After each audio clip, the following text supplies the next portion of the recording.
Hello and welcome to the Tarkus Zone. Thank you for joining me. Today we're playing the game Meet Your Maker, and I'm just looking at the game board here of the reviews that you can do of the activity in your outposts or your sinister layers.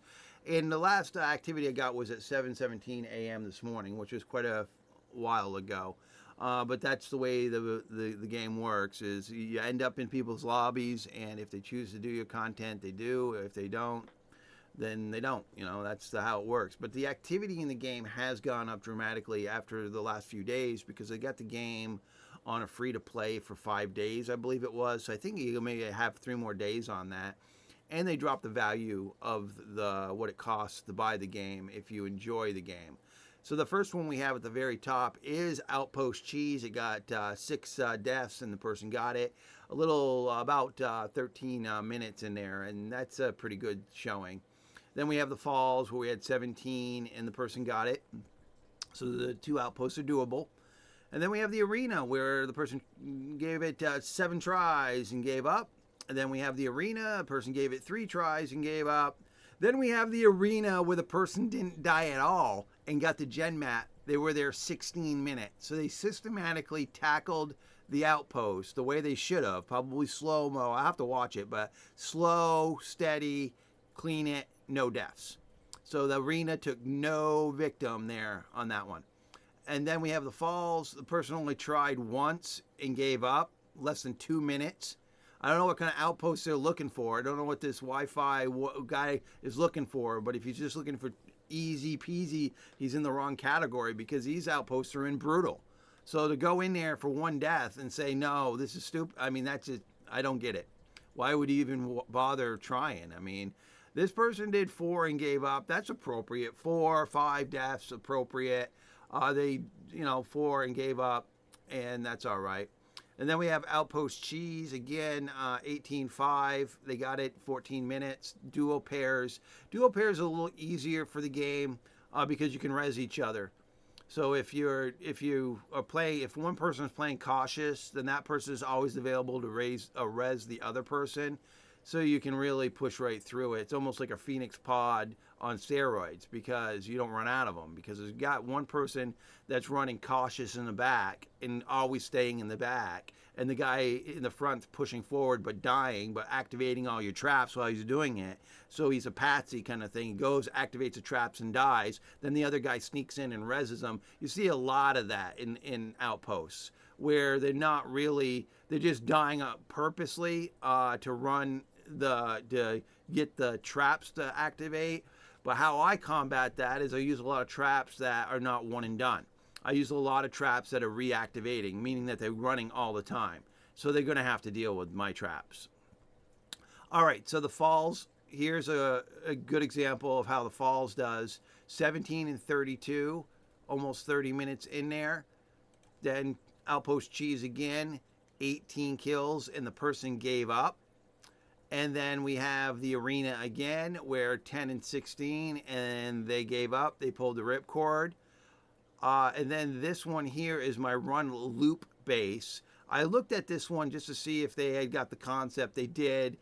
Jackal ran right through, activated everything. And Goose and him picked up everything, and they left under a minute. They could have gotten a lot more rewards out of that base if they would have died a couple times and run it a few times. But they chose not to. And then another Outpost Cheese, 5 and 3, and they got it under 7 minutes. And then this one I watched, this person must be a new player because they had no idea. They died 4 times at the entrance of the run loop base. And it was, and then on their 4th revive, the guy systematically just started shooting traps one at a time. And that's why they were there 3 minutes, is because they didn't understand the concept of just running the seam and activating everything and then cleaning it up. I watched it for the 3 minutes and it was cringe. It was like, oh my God, dude, if you just ran just the seam, you wouldn't be dying at the entrance. But that's what happened. It was hard to watch. It was hard to watch. So here, another person, 0 deaths, got it. They probably just ran through it. It's a loop, gift base. You know what I mean? And then we have the bird cage where this person gave up after 2 minutes. They died once, gave up after 2 minutes.